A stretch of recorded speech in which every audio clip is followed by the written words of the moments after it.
حليمة بابا حليمة مسين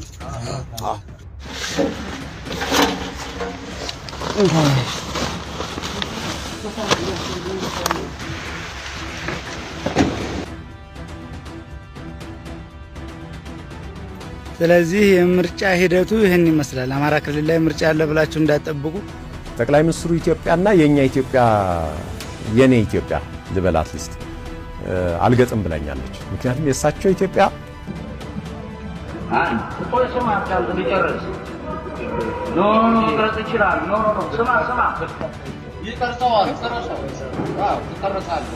ሰው እንደ ቀንነቱ የቀን ስራ ካልሰራ በመንገድ ካልሄደ ምን ቀን ይባላል?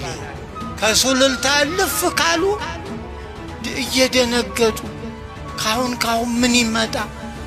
አው ሰላም ጤና ይስጥልኝ። እንዴት አደራችሁ? እንዴት ዋላችሁ? እንዴት አመሻችሁ? አምላክ አበ ቅዱስ እግዚአብሔር ስሙ ዛሬም ዘወትም የተመሰገነና የተወደሰ ይሁን። ዛሬ በነገረ ምርጫ መጥቻለሁኝ። ዛሬ ጾም ገብቷል። እንኳን አደረሳችሁ። ታዲያ በነገረ ምርጫ ብዙ ኮሮጆች እየተሰረቁ እንደሆነ እያየሁኝ ነው። የደረሰኝ ቪዲዮ መሰረት ደግሞ ብዙዎችም እየራሳቸው እየመረጡ በአንድ ኮሮጆ ላይ አንድ ሰው ሲከትም መረጃዎች አሉ፣ እንመለከታቸዋለን። ከዛ በተጨማሪ አንድ ቦታ ላይ በተለይ አማራ ክልል ላይ ህዝቡ አንወጣም ብሏል። ከነዛ ውስጥ የወጡት ግን የሙስሊሙ ማህበረሰብ እንደሆነ የሚያሳይ የሚያመላክት ነገር አለ፣ እናነሳለን። ሊቀ ጳጳሱ ያነሱታሉ፣ ደግሞም ጋዜጠኞች የተናገሩትም ሐሳብ አለ። እስከ ፍጻሜ ድረስ እንመልከት። ይህ የምትመለከቱት አሁን ማሳያችሁ ቪዲዮ በሶማሌ ክልል የተደረገ ይመስላል። ምክንያቱም ቋንቋው የሚነገረው ቋንቋ ሶማሊኛ ስለሆነ حليمة سلطان ما حليمة سلطان ما حليمة القائد حليمة حليمة ነች እዛ ጋር አድርጉት ይላል። سلطان ما حق قائد ይመርጣል። حليمة ላይ አድርግ ይላል። حليمة ላይ ይመሰመራል። ትክክል ያደርጋል፣ ያልፋል። እንደዚህ አድርግ ምሽቱን ሙሉ እንዲህ እናደርጋለን ነው። ስታወጥ አወጣ ወደም ነው የሚለው። ስታወጥ አወጣ ወደም ሌሊቱን ሙሉ እንዲህ ነው ምን ሞራ ነው የሚለው። ደግማችሁ ስሙ። ሶማሊኛ መስሉ ሰው ትረዱኛላችሁ። حليمة بابا حليمة مسين بتصوت عوضا ስታወጥ አወጣ ወደም ነው የሚለው። ስለዚህ ሌሊቱን ሙሉ ሐሊማ የሚለው ላይ ዝም ብላችሁ ምርጡ። ሌሊቱን ሙሉ እንደዛ ሙሉ እየተባለ ነው። ስለዚህ ምርጫው በሶማሌ ክልል ላይ ከሌሊት ጀምሮ እየተደረገ ያለ የመጣ ጉዳይ ነው ማለት ነው፣ ሌላ አይደለም። በነገራችን ላይ ይሄ ነገር በፊት እኛ ዲጋራና አይሻ ላይ አምባሳደር መሐመድ ደሪር ነበር የሚወዳደሩ የነበሩት። ታዲያ አምባሳደር መሐመድ ደሪር ሲመጡ በየቤቱ ነው ካርዱ ቀድሞ የሚከፋፈልልን። ፋዘር ጋር ይመጣለታል፣ ማዘር ጋር ይመጣላቸዋል። ምረጡ ገልን ይባላል። 5 ካርድ 10 ካርድ ነው የሚሰጠው ለየቤተሰቡ። እናንተ ሀበሻ ኮሚኒቲን ስለምትወክሉ ይሄን የሚያክል ሰው ይባልና በቃ እሱ ዝም ብሎ ይሞላል ይገባል። እኛ ህፃናቱን እንኳን ሄደን መርጥ ነበር፣ ይፈቀድልን ነበር። ሶማሌ ክልል ይሄ ነገር ያለ ነገር ነው። አሁንም እንደሰማችሁ አወጣ ወደ ነው የሚለው። ሌሊቱን ሙሉ ይሄን ነገር ስንሞላ ነው የሚለው። ሐሊማ ላይ ቲክቲክ እየተደረገ ሌሊቱን ሙሉ ካርዶስ ይሞላ ነበር። ይሄ ነው ያለው ሶማሌ ክልል ላይ። አይደንቀኝም። ሶማሌ ክልል ከበፊትም ጀምሮ እንደዚህ ስለሆነ ማለት ነው። ሌሎችን ደግሞ እናሳያችሁ። ይሄ ካርድ የምርጫ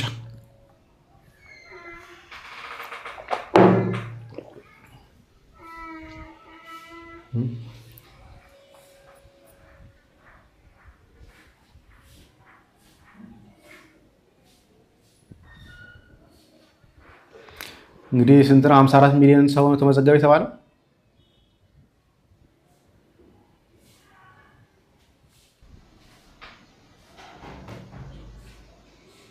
ይሄ የምትመለከቱትም የምርጫ ካርድ ነው። ከ54 ሚሊዮኑ ምን ያህሉ እየመረጠ እንደሆነ እስቲ እንመለከተዋለን። ብልጽግና ፓርቲ ለብቻ ነው እየተወዳደረ ያለው በሚል ደረጃ ድረስ ያለው እስካሁን ድረስ። ግን የምርጫ ካርዶች ግን እንደፈለጉ እንደዚህ ንፋስ የሚነፍስባቸው ሆነዋል።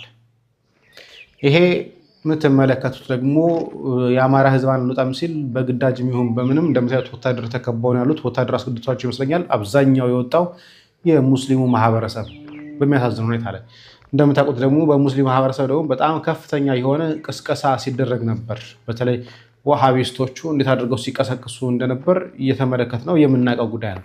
ይህ የምትመለከቱ ደግሞ ደጀን ላይ ነው። ይሄ ሁሉ ሰው ወጥቶ ምረጥ የተባለው አብዛኛው በእስልምና ውስጥ ያለ ነው። ተገደው ከፍ ከፍ እየተባለ ያዛቸው ከፍ ከፍ አድርጎ ይባላል። ከፍ ከፍ እያደረጉ ይሄዳሉ። በግዴታ ተገደው በወታደሮች ነው ይሄንን ምርጫ ለመምረጥ እየወጡ ያሉት። ወደው አይደለም፣ ፈቅደው አይደለም፣ እንምረጥ ብለው አይደለም፣ ተገደው። በቃ እዚህ ጋር አረፍ በለው አንዴ ይረፍ በለው።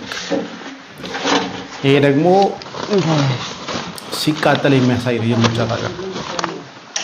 እንግዲህ ጽሁፉ የምርጫ ጣቢያ ቅስቀሳ በፋኖ ሲቃጠል የሚለው ፋኖ ያቃጥለው አያቃጥለው እንደማቻኩ ግን ቋንቋው ይሰማዋል።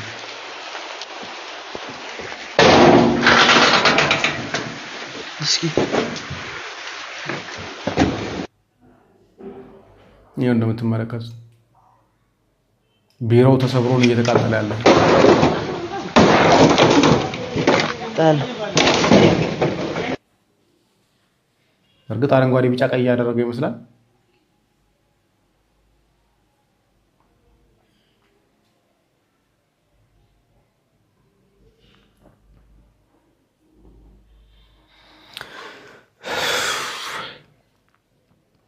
እንግዲህ በዚህ ውስጥ ነው እንግዲህ ሰላማዊ ምርጫ ተካሄደ እየተባለ ያለው።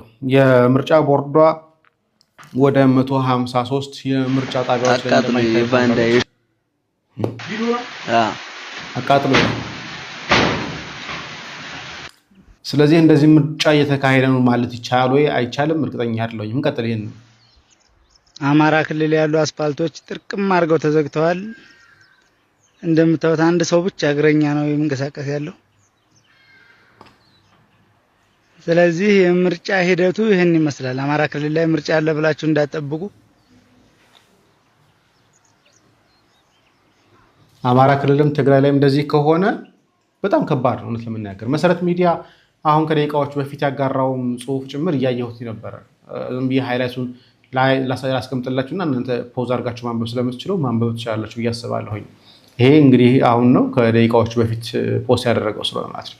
ምርጫ 2018ን በዛሬው ዕለት እየተካሄደ እንደሆነ እንዲሁም ባለስልጣናት የምርጫ ተወካዮች እና ነገሮች እጩዎች ቀርበው እየተናገሩ እንደሆነ እየመረጡ እንደሆነ የሚዲያ ሽፋን ተሰጥቷቸው ቀረጻ እየተደረገላቸው እንደሆነ ይናገራል። በአንጻሩ ግን ለቢቢሲ ለተለያዩ የውጭ ሀገር ሚዲያዎች ተነፍቀዋል። እሱ ብቻ አይደለም ለቲክቫህ ዜና እንስራ ብሎ የሄዱት ቲክቫዎች እንኳን ሲጉላሉ እንደነበር የሚያሳይ ነው። ይህ የምትመለከቱት እንግዲህ መሰረት ሚዲያ ያጋራው ነው እንደምታዩት። ይሄ ብቻ አይደለም። አንድ ያለሙ ጽሁፍ ደግሞ ላሳያችሁ። ይሄ የቲክቫህ ኢትዮጵያ ነው እንደምትመለከቱት። ይሁን እንጂ ቲክቫህ ኢትዮጵያ የተመለከታቸው ሁሉም የምርጫ ጣቢያዎች የተቃዋሚ ፓርቲዎች ታዛቢዎች ማግኘት አልተቻለም ይላል። ስለዚህ ተቃዋሚ ፓርቲ ታዛቢ በሌለበት ምርጫው እንደፈለገው ኮሮጆ የሚሞላው ይሄ ግንቦት 24 ይወጣ ነው እንደምትመለከቱት። የምርጫ ጣቢያው ሰዓቱን ባለመከፈቱ ምክንያት በስፍራ የተገኙ መራጮች እየተጉላሉ ነው። የቲክቫህ ኢትዮጵያ ዘገባ በስፍራው ተገኝቶ ባደረገው ቅኝት ዜጎች እየተጓሉ መሆኑን አሳይቷል።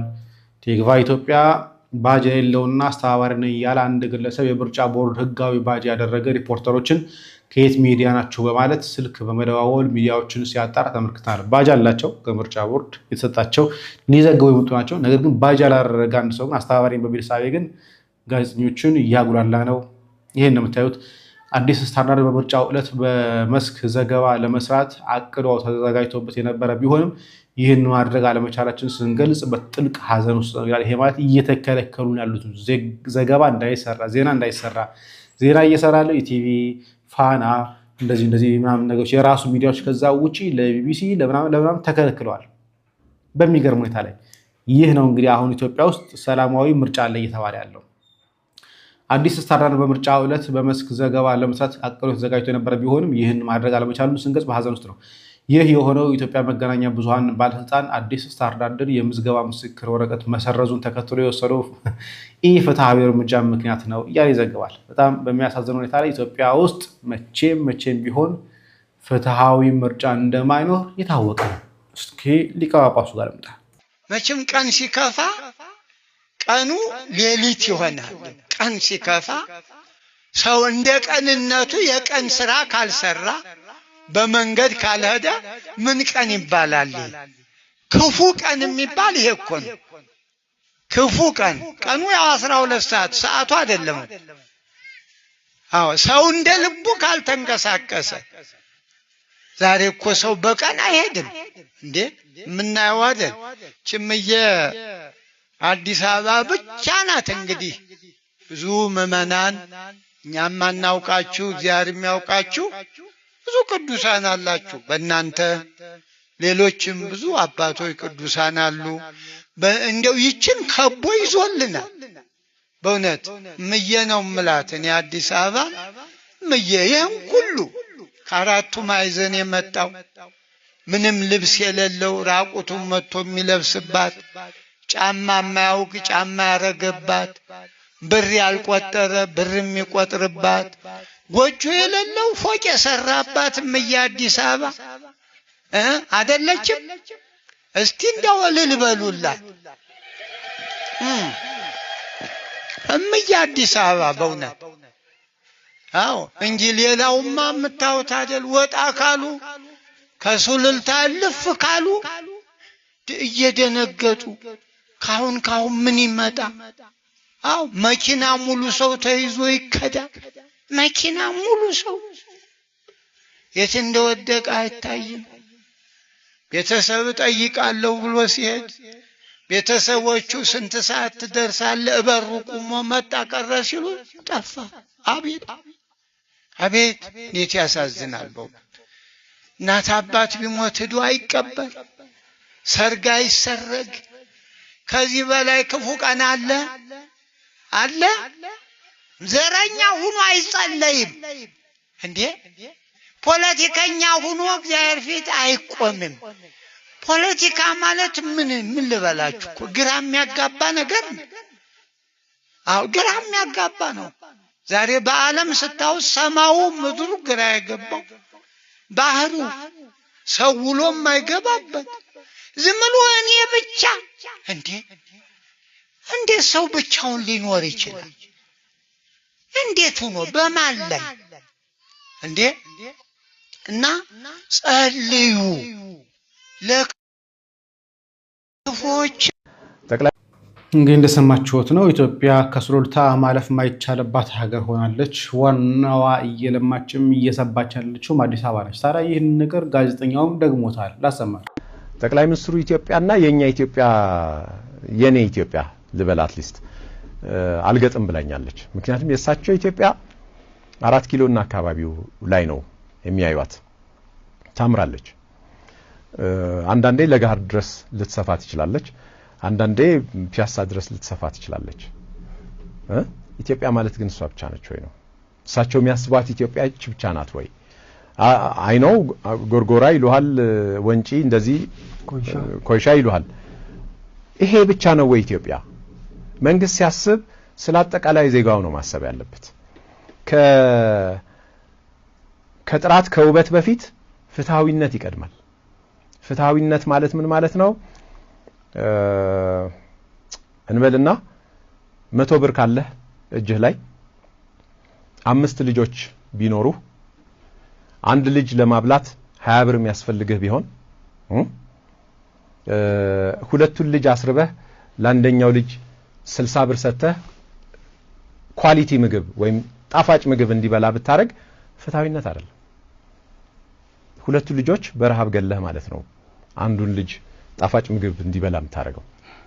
አሁን አየ ይሄ ፕሮጀክት አይረባም አይጠቅምም ምናምን አይደለም። ግን በዚህ ፕሮጀክት ምክንያት ሌሎች የሚጎዱ ኢትዮጵያውያን አሉ ነው። የተፈናቀሉትን ምናምን ተተን በረሃብ እየተጠቁ ያሉ 21 ሚሊዮን ኢትዮጵያውያን አሉ። ከቤተ መንግስቱ በፊት ለነሱ ቅድሚያ ለህይወታቸው ማቆያ ቅድሚያ መስጠት አለብን ነው። እነሱ የማንዳ ናቸው፣ የመንግስት አይደሉም። ሶ ሰው ላይ ስትሰራ አገር መስራት ቀላል ነው። ሰው እየጎዳህ አገር መስራት ከባድ ነው። ሌላ ቢቀር እንደዚህ አይነት ጥያቄ ያመጣብሃል። ስለዚህ ኢትዮጵያ ማለት አዲስ አበባ አይደለችም፣ ኢትዮጵያ ማለት የተመረጡ ቦታዎች ማለት አይደለችም ብለዋል። ታዲያ አንድ ነብይ አንዱ የፋኖ አካላት ይመስለኛል ወይ ደግሞ ለንደን አካባቢ ያሉ የፋኖ አባላት ይመስለኛል ፓስተሩን አግኝተው አነጋግረውት ነበር። ቆይ ስማ አዳምጥ ልጨርስ። ኖ መቅረጽ ይችላል። ኖ ስማ ይቀርጸዋል። ትቀርጻለህ ውዴ ነው ቢሆንስ እንነጋገር። እኛ የሆንከው አንተ ከብልጽግና ወንድምህም ተጠቃሚዎች መሬት የወሰዳችሁ ለሁለት ጌታ የምትገዙ ሰይጣኖች ናቸው። አንድ ወንድምህ ቴዲ አፍሮ ላይ ያለውን ታውቃለህ።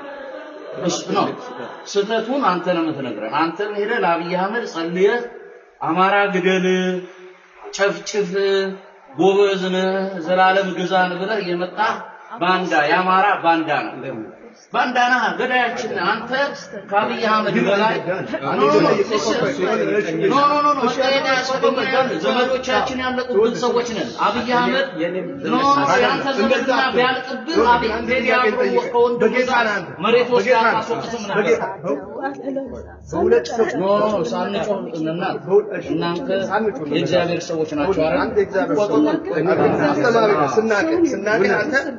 በጌታ ነው አስተማሪ እዚህ ሰፈር ስናቀ ስትወጣ ስገባ አክብረን እውነት ኢትዮጵያ ውስጥ ገብተን እንሰራው ነገር ልክ ነው በሆንሳ እኔ ደግሞ ልናገር ከዛ አስፈልግ ስሙኝና ከሆነ የክረጾኛ አልኩት እንደዚህ ብዬ ኖ ክረጾኛ አልኩት የቤተክርስቲያን ሰባኪ ስለሆናችሁ እንስማ ኦኬ እዚህ ስታቁ የእግዚአብሔር ሰው ነው እዛም ሲሄድ የእግዚአብሔር ሰው አይደለም። ቆይ ልነግርህ ልጨርስ። እሺ ጨርስ እንስማ። በብልጽግና ባላችሁት ቲክቶኬን ግቡና አሁኑኑ አንድ ሰዓት ሰጣችኋለሁ። ስሙና ማን ነው ኤቭሪ ታይም እየተጠራ የሚጠየቀው? ይዩት። ስለዚህ ተፋር አይደለም ማለት አንተ ከብልጽግና ጋር አይደለም ወንድምህ ስለዚህ ፎርምን አይታሃል አይቻለሁ ወንድምህና አንተ መሬት ወስድ ቆይ እንገር ትበልና እንስማ ትክክል ነው ይቀርስ ብሎ ችግር የለችም። እኔ ማን ነው ስሙ የአብይ ሚኒስትር በህይወት ዘመኔ አይቻት ከሆነ እንኳን ልትከፍለኝ እኔማ ከርባ ነው የምናገር ቲክቶክ ወርስቶኝ በወር ውስጥ እኔ ተከፋይ ነኝ ወይ አቅሻለሁ ወይ ብዬ ቀድማችሁ ነው የምትላቁ ኦኬ የአማራን ጄኖሳይድ ተቃወማል። የሰው መሞትን እንዴት ደግፋለሁ? ሰው አማራ ነው እያለቀ ያለው ሰው አይደለም። ኦሮሞቹም እየሞቱ ነው። ስለዚህ ፖለቲካ መስራ አሁን ይኸውልህ ስለ ኦሮሞ መሞት ስለ ትግራይ መሞት አሁን ቤተሰቦቻችንን እየገደሉ የአማራን ጄኖሳይድ ትቃወማለህ አትቃወምም?